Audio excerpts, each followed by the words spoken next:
आदरणीय प्रिय भक्तों, मोक्ष पाने के लिए रामचरितमानस में बहुत अच्छा चौपाई के रूप में तुलसीदास जी ने वर्णन किया है कि सत्य संग छाड़े सरलच्छा, काल सर्प जनु चले सपच्छा। और जानकी जी के दर्शन करने के लिए जनक सुता जग जननी जानकी, अतिशय प्रिय करुणा निधान की। भगवान श्री राम जी को अगर वश में करना है तो रामचरितमानस के इस मंत्र का और मोक्ष और जानकी जी को प्राप्त करने के लिए ऊपर के जो पहले कहे गए मंत्रों का जाप करना चाहिए। के हरि कटपट पीठ धरि, सुषमा शील निधान, देख भानुकुल भूषण बिसरा सखिन अपान। इस प्रकार से रामचरितमानस में जीवन जीने की कला सिखाई गई है और ऐसे करने से लोग अपने जीवन में सुख समृद्धि और खुशियाँ प्राप्त करते हैं। ये रामचरितमानस जीवन जीना सिखाती है और जीवन में सभी सुख संपन्नता लाती है।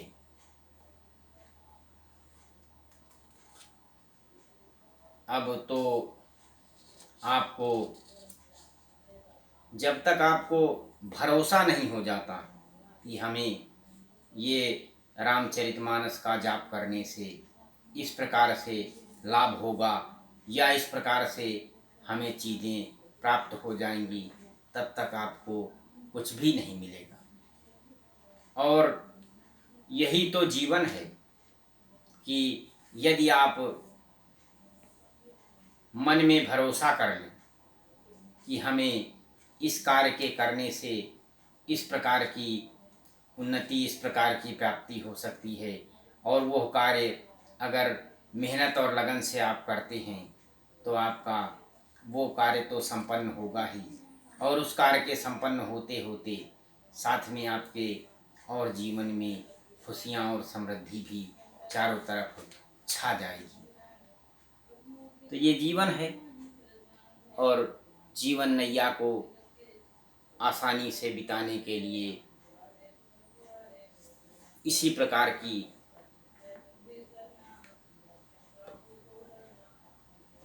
तप और तपस्या और कठिन साधना की आवश्यकता है।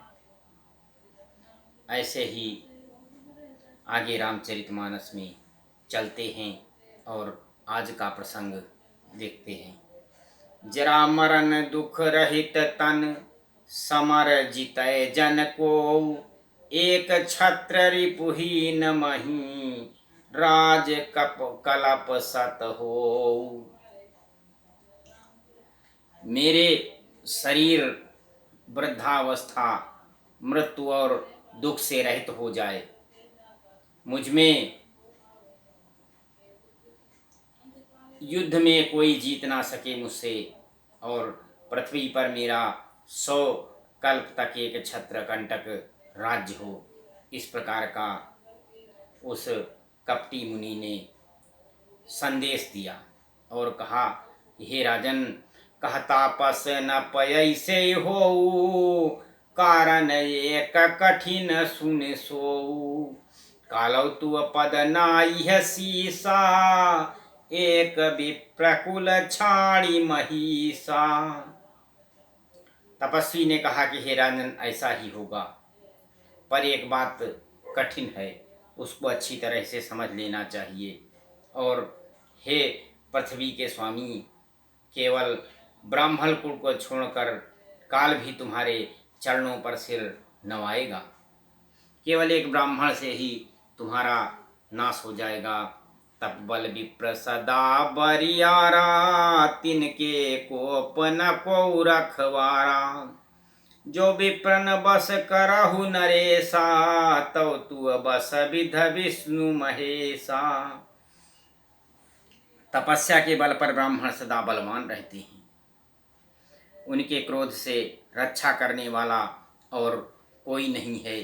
हे नरपति, यदि तुम ब्राह्मणों के वश में कर लो तो ब्रह्मा विष्णु महेश भी तुम्हारे अधीन हो जाएंगे।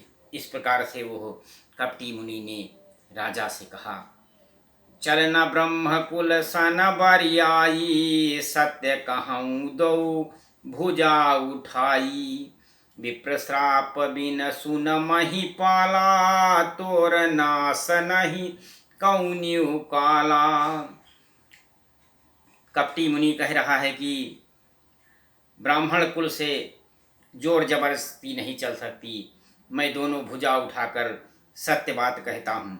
हे राजन सुनो, ब्राह्मणों के साथ के बिना तुम्हारा किसी प्रकार से नाश नहीं होगा। हर्षौ राव बचन सुनितासु, नाथ न होई मोर अब नासु। तो प्रसाद प्रभु कृपा निधाना, मो कहूँ सर्व काल कल्याणा। राजा के इस प्रकार वचन सुनकर, राजा इस प्रकार के उसके कपटी मुनि के वचन सुनकर बहुत प्रसन्न हुआ और कहने लगा कि हे स्वामी, मेरा नाश अब नहीं हो सकता है। हे कृपा निधान प्रभु, आपकी कृपा से मेरा सब समय कल्याण ही होगा। एवं मस्त कही कपट मुनि, बोला कुटिल बहोर। मिलब हमार भुआल निज, कहु तो हम ही न खोरी। ऐसा ही हो, यह कहकर वह कुटिल कपटी मुनि बोला कि तुम मेरे मिलने तथा अपने राह भूल जाने की बात किसी से नहीं कहना। यदि कह दोगे तो हमारा दोष नहीं है। ताते मैं तो ही बर ज्यों राजा, कहे कथा तव परम यकाजा। छठे श्रवण ये है परत कहानी, नाम तुम्हार सप्त मम बानी। हे राजन, मैं तुमको इसलिए मना करता हूँ क्योंकि इस प्रसंग को कहने से तुम्हारी बड़ी हानि हो सकती है।